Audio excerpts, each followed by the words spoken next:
এক ভাই আমার পরিষ্কার মনে আছে, উনি বলছিলেন আমারে, কয় হুজুর আমি 24 বছর না জানো 26 বছর বিদেশ কইরা উপজেলার রোডের উপরে 4তলা বিল্ডিং করছি।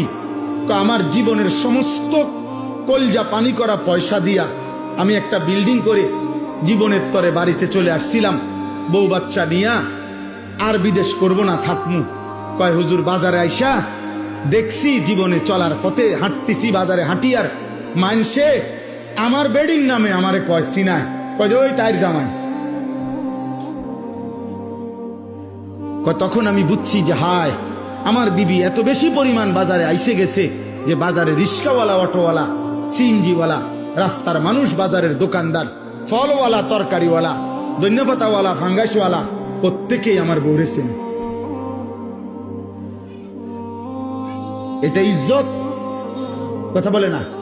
এটা সম্মান? এটা কোন নারীর সম্মান? এটা